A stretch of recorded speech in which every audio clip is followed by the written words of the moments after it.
百期详解红白机全游戏巡礼。大家好，我是雷文，今天要介绍1990年5月发布的游戏。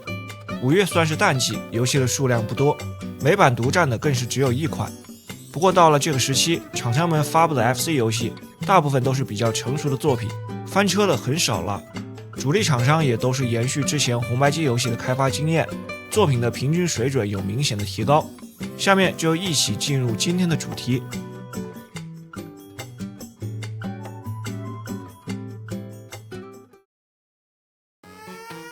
遥控，这是一档根据美国的电视问答节目改编的游戏。最近几期这类改编的美版游戏出现了不少，虽然在我们现在看来这样的游戏没什么特别，但在当年用热门的电视节目做成游戏，销量通常是有保证的，这也是厂商对这类游戏乐此不疲的原因。本作的原版节目1987年到1990年在美国的 MTV 电视台播出，节目的演播室被布置成地下室的样子，里面有洗衣机、烘干机、热水器和一些小摆设，主要内容也是问答，题目的类型偏向于当时的流行文化，包括音乐、电视和电影等方面的问题。节目间歇有临时时间等花絮内容，选手被淘汰时用特殊的方式将他们从椅子上驱除。在游戏里一开始选择一个角色，然后起名字，3名选手一起参赛，参赛者坐在靠椅上，从电视机上带有数字编号的9个频道当中选择一个，每个频道代表一个与流行文化相关的主题，题目类型在选择之前是未知的，然后画面里呈现题目和选项，选手抢答，答对得分，答错扣分。答对问题的玩家可以接着选择同一类别中的另一个问题，或者选择另一个类别。第一轮比赛中，问题的分值为5分、10分和15分，后面的轮次分值翻倍，并启用新的9个频道。经过几轮之后，分数最低的被淘汰。游戏里淘汰选手也模仿了真实节目的特效，得分最高的2名玩家将进入闪电轮次来决出获胜者。这个轮次要在30秒内尽可能多的回答抢答题，题目通常是填入标题中缺失的单词，或者纠正一个错误的单词，最终得分高的选手获胜。这款游戏基本上能呈现原版电视节目的主要内容，但由于机能的限制，很多的节目效果没法在游戏里呈现出来，而且问答相关的题目涉及到当时美国的流行文化，在我们现在看来没有太大的感觉。个人评价2颗星。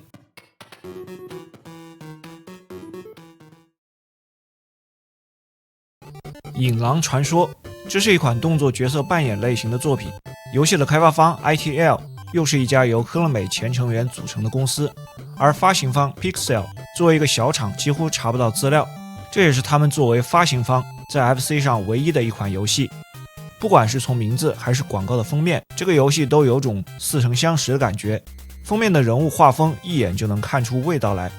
游戏的故事是暗影世界被邪恶的力量控制，许多的忍者都被洗脑利用，变成了恶魔。主角的父亲在战斗中丧生，3个主角作为年轻的忍者和黑暗势力对抗。从一张大地图开始游戏，俯视角的场景，在6×8的屏幕大小的地图上探索，按 A 键调出菜单界面，在这里可以切换控制的忍者角色，除了默认的角色，还有一个少女忍者和一个小胖子少年忍者。另外的菜单指令是补充 HP， 需要消耗胶囊，还有一项是保存游戏。大地图上有村庄和神社等地点，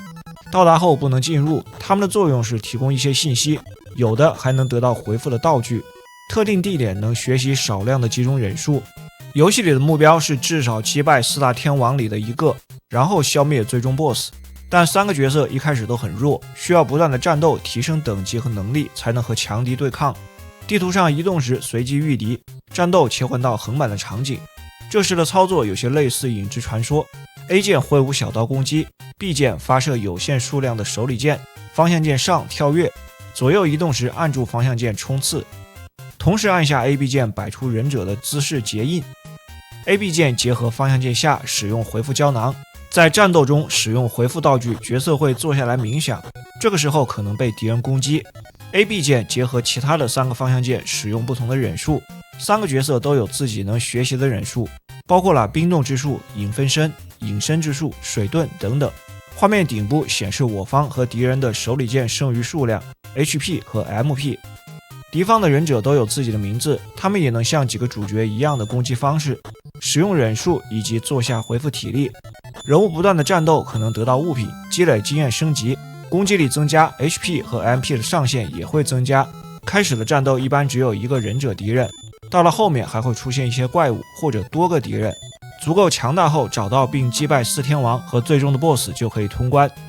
这款游戏的设计框架还算不错，但制作的水准显然差点意思。大地图探索时，到特定的场景就简单的显示几行文字信息。横版的战斗部分双方的速度飞快，一开始会无所适从，但搞明白之后，战斗的玩法很单一，缺少变化，游戏也没有什么剧情和故事，玩起来枯燥乏味。个人评价2颗星。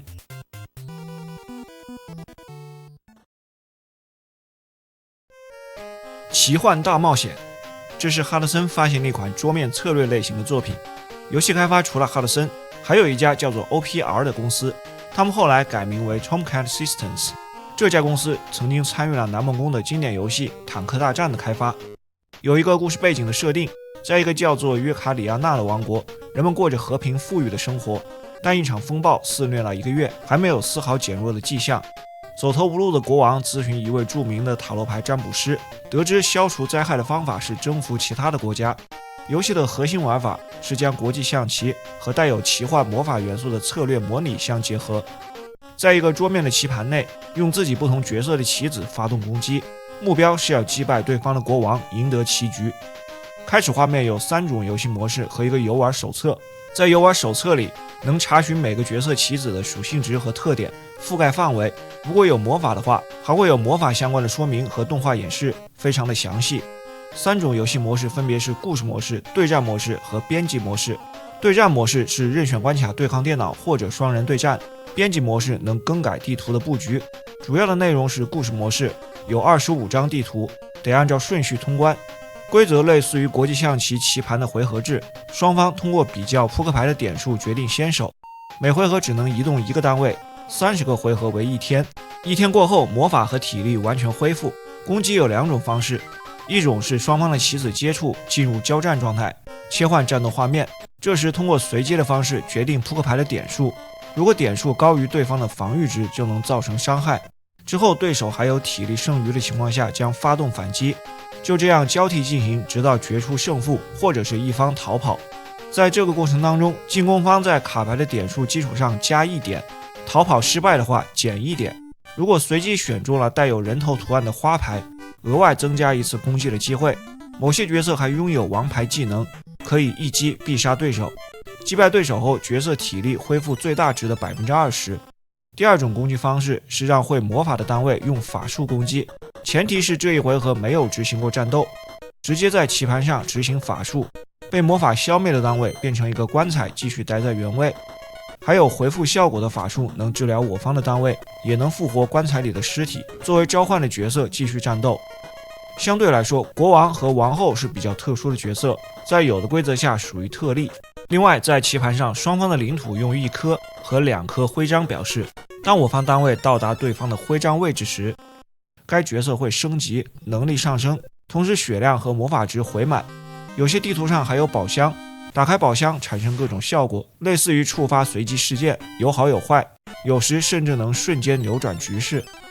这款游戏基于棋盘的这套游戏规则还是比较完备的，不同角色的特点和魔法都比较丰富，还有详细的教学和说明，需要一定的游戏技巧，但也有很多运气和随机的元素。故事模式的难度曲线有些问题，到了中后期难度不太合理。我感觉都有了故事和角色了，还把它们放在狭小的棋盘里，就显得有些蹩脚，还不如做成常规的策略战棋。个人评价3颗星。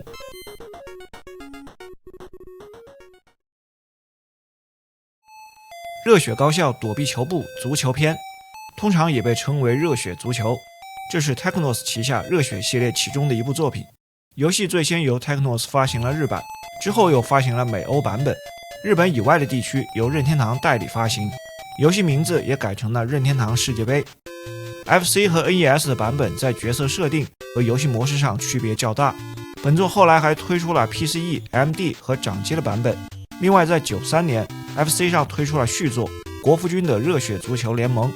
由于当年盗版的原因，这几款 FC 的作品在命名上有些争议，现在相对认可的一种说法是，躲避球算是1代，本作是热血足球2代，93年的续作是热血足球3。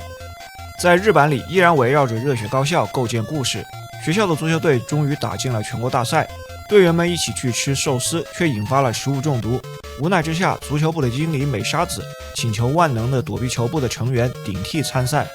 于是国服君带领着队员们和其他高中的足球队展开较量。开始画面有3种模式，有单人或者双人合作的故事模式，以及一个2人对战的模式。日版里的双人对战有包括了热血高中的5个学校里选择。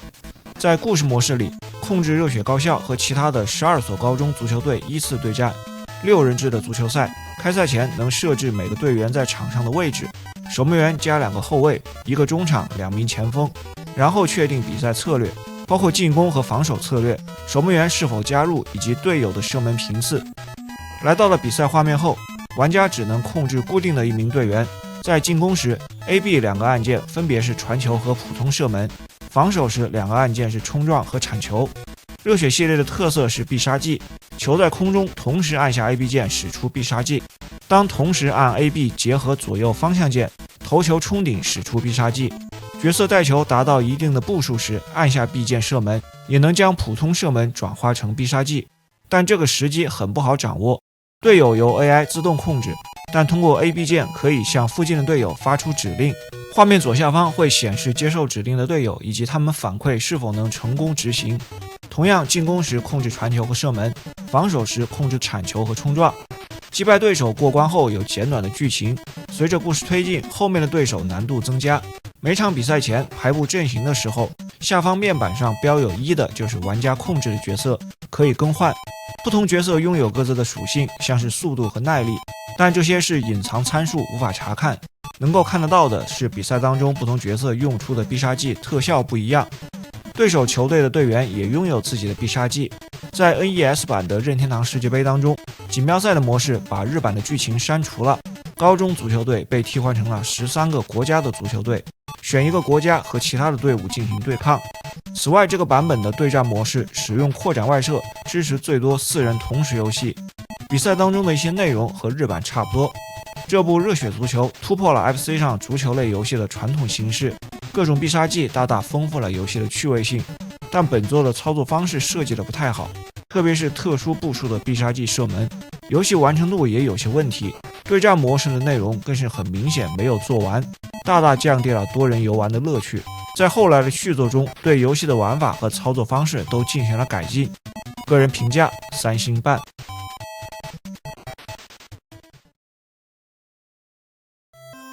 马劝必胜学，在上期节目里介绍过一款同类游戏《圣马传说》，严格来说它都不算是游戏，所以本作也不能算是一款游戏。看来在上期内容里，我对这类赛马软件的判断还不够充分，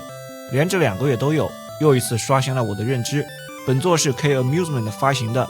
所有这类软件的设计逻辑和运行的方式都差不多，在软件内输入各种参数，执行模拟比赛，呈现结果。相比之前日本物产的圣马传说，本作在界面的设计上更加的简陋，在录入各项信息的时候，居然是全文本的交互界面，连图片都没有。进入后先选择比赛的场地，然后是场地类型、比赛距离、马场状态、参赛马匹的数量，接着是赛马和骑手的各项信息、预测情报等内容。完成后运行模拟比赛，比赛的画面制作也是惊人的简陋，只是在一条赛道上，从屏幕的右边到左边就结束了，演都不演一下。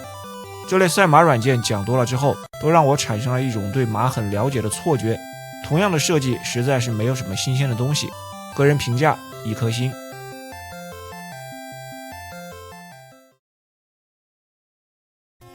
伊苏2，法老控的经典动作角色扮演游戏，伊苏系列的第2部作品，全名是伊苏2：古代伊苏的消失最终章。初代的 FC 版是88年8月推出的，在第40期介绍过。这款2代的原版于1988年发布在 PC88 和 PC98 上，后来在各大平台移植。在主机端，红白机的这个版本推出之前，1989年哈德森将前2作的合集移植到了 PCE 上，用的是光盘作为载体。FC 的移植版由剑舞胜利娱乐发布，这次的移植基本上是照搬的，改动不大。之后以1、2代合集的形式又在后续的平台多次进行了重制和复刻，版本众多。二代的故事情节紧接前作，在前作里，红发少年亚特鲁克里斯汀为消灭岛国艾斯塔里亚出现的魔物，在达姆之塔击败了头目，集齐了封印六神官力量的6本伊苏之书。在本作的开头，亚特鲁因为伊苏之书的力量传送到了浮空的伊苏国，朗斯村的少女莉莉亚发现了受伤的亚特鲁，将他带回家养伤，从此又踏上了揭开伊苏秘密的冒险之旅。玩法和系统基本沿用了前作，但做了一些细节的优化。俯视角的大地图探索，在城镇进入房间依然是左边显示 NPC 的图片，右侧显示信息。打开指令菜单后有4个指令：查看人物的状态、更换装备，装备包括了武器、盔甲、盾牌，移除了初代里的戒指的类别，新增加了一个魔法，在后面获得并装备神界之杖可以使用魔法。物品栏是独立的指令，一开始就拥有初代里获得的6本伊苏之书。指令最后一项是保存游戏。大地图上遇见敌人是即时战斗，和前作一样没有攻击动作，使用碰撞系统，从敌人的侧面或者后方进行攻击，主角可以不受伤害。由于本作在敌人的行动模式上进行了优化，这种攻击方式变得更容易实现了。同样也可以从正面错开半个身位撞击，如果完全正面碰撞，主角受到大量的伤害。站在原地回血等设计也都有继承。本作里新增了魔法，有些敌人用撞击的方式就无法消灭了，也包括特定的几个 BOSS， 这时就必须要用魔法。火焰魔法能发射火球远程攻击，5个火球只消耗1点 MP， 所以攻击魔法面对特定的敌人得大量的使用。还有照亮道路的光魔法，返回城镇的返回魔法。有一个心灵感应的魔法比较特殊，主角可以变成圣兽，能与非人类生物进行交谈，变身期间持续消耗 MP。另外还有冻结时间的魔法和增加防御屏障的法术。游戏的故事流程大致是先帮助患有重病的莉莉亚找到药材，将伊苏之书交还给对应的神官石像，学习6神官的魔法，在女神的指引下到达魔族的据点，击败企图支配伊苏的魔王达姆。由于本作和初代是连续的故事，系统玩法也没有本质的变化，整体的水准相差不多。 FC 上2代的移植版相比初代调整得更好，不过在前面已经有了 PCE、CD 的1、2代合集，在后面又有各平台的重置和复刻，这个版本现在看来已经没有太大的重玩价值了。个人评价3星半。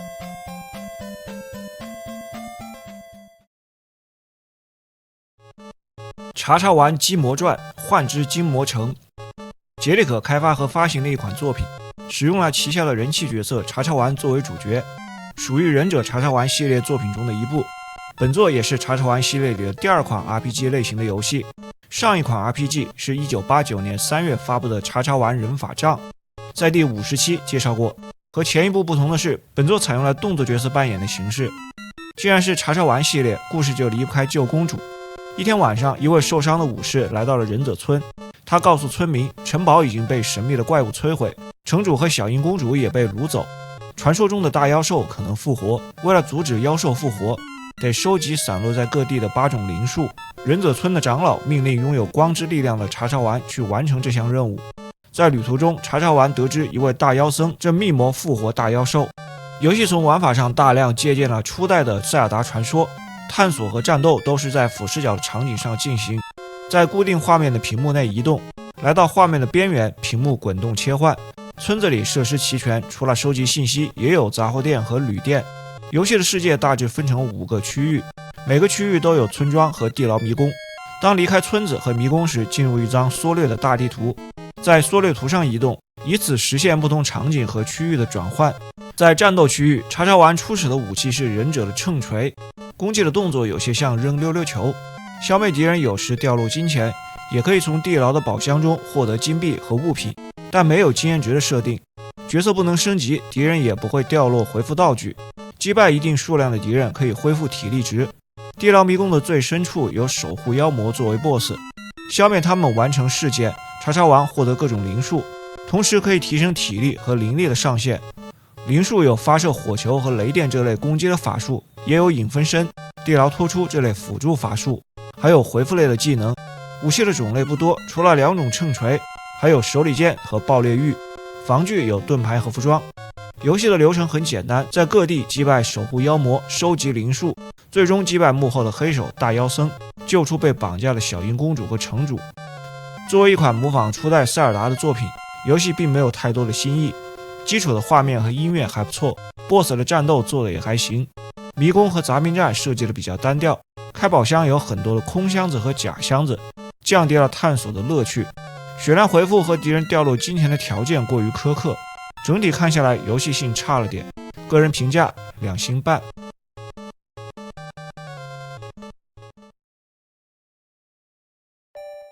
国际象棋 Night Move， 这是90年6月发布的一款磁碟机游戏。这个时期磁碟机上的作品几个月才有一款，就放在这里一起介绍了。本作是由俄罗斯方块之父阿列克谢·帕基特诺夫设计的。游戏的开发方 JV Dialog 是一家前苏联的公司，实际上他们是怎么担任开发的还是个疑问。发行方是任天堂。这款游戏的基本玩法是基于一个经典的谜题，以国际象棋中的骑士，也就是马的 L 型走法为基础，访问棋盘上的每个方格，并且避免重复落在同一位置。在游戏当中，基本的规则是在一个4×8的方格桌面上，控制骑士按照 L 型移动，踩到某个方格一次，方格就会从白色变成浅蓝色，再踩一次变成蓝色，第3次踩中，它会从蓝色变成一个洞。如果骑士踩到洞里，就会掉进去，游戏结束。踩到蓝色的方格获得分数，尽可能多的将方格变成洞而不掉进去，提高分数。连续将方格变成洞，大幅提高分数。踩到带有爱心的方格，会将所有的洞重置变成白色的方格，这时右下方的回合数向前推进，每前进一个回合，骑士的移动速度加快一次。目标就是要在每回合踩中爱心之前，尽可能多的获得分数，然后进入下个回合，直到最后坚持不住掉到洞里。在开始画面有2种游戏模式，模式 A 和模式 B。刚介绍的内容基于模式 A， 模式 B 当中规则稍有区别，必须收集3个爱心才能进入下一轮，并且每走6个方格，爱心的位置就会移动。应该说 B 模式的难度更大，还可以双人游戏。在双人模式里，2个玩家分别控制黄色和粉红色的骑士，争夺爱心，先得到5个爱心的玩家赢得一局，爱心也会随着跳跃的次数变换位置。这种基于逻辑和数学的谜题游戏还是很有深度的，虽然画面比较单调，但如果能沉下心来玩，能够发现其中的乐趣。游戏评价3颗星。